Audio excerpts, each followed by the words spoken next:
Hello lamp fans, this week we're taking a look at a few lamps I picked up this week, and I have a burner there that I've had previously, but these are Beacon number 4 mantle lamps sold by the Home Supply Company, and it actually says Home Supply Company on the knob.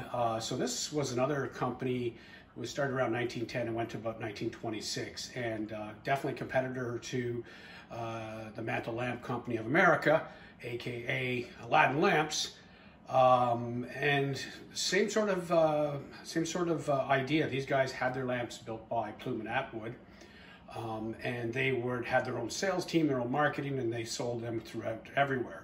I would assume the Midwest. Now these were taken out of Canada, I believe. I got them from another collector, and these are pretty neat lamps because they're side draft mantle lamps opposed to center draft. I don't know why Aladdin took forever. They were really pushing the center draft design. And the limitation with center draft design is a couple things. Is you can't really make a glass font really that easy. And so they stuck to tin lamps right up till the Model A was constructed in 1932 for Aladdin. But these lamps date from I think they're number 4, so about 1915 to about 1926 production range.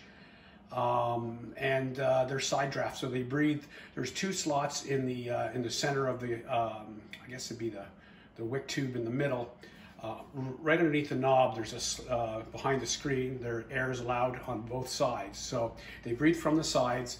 The collar is 1 3/4, so the brilliant part of that is that you could retrofit these on earlier kerosene lamps, Victorian lamps. So quite often you'll see a Beacon burner on a Victorian, like an 1892 lamp, because it's a 1 3/4 or a number 3 thread size. So these parts actually can interchange to a certain degree with Aladdin. So the gallery itself uses a cone cap mantle, as you see on the left. That's a cone cap mantle. They sold their own cone cap branded mantles, but they fit right on. And that gallery really does fit a 4 and 5 perfectly, and I think it might even fit a 6 as well too. But the burner assembly is completely different, and I'll take this one apart here. So this is just a spare. This is actually a no-name version of the same one. So this is, I'm not sure who sold that, but it's essentially the same burner. I don't have the correct wick, flame spreader in it. I stuffed the number 6 in here.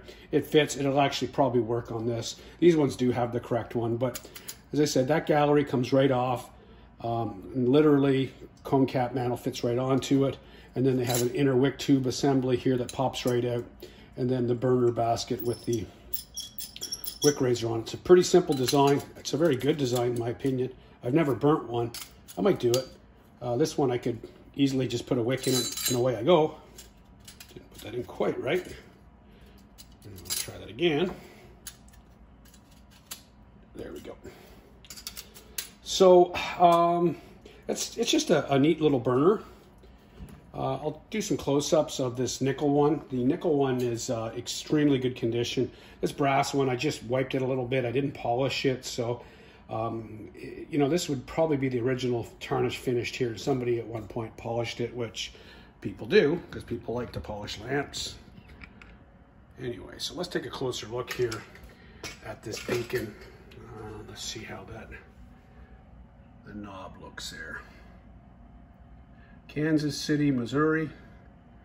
As I said, this lamp doesn't really have, I think there's one spot on it on the other side where it's just a little bit of the nickel was off.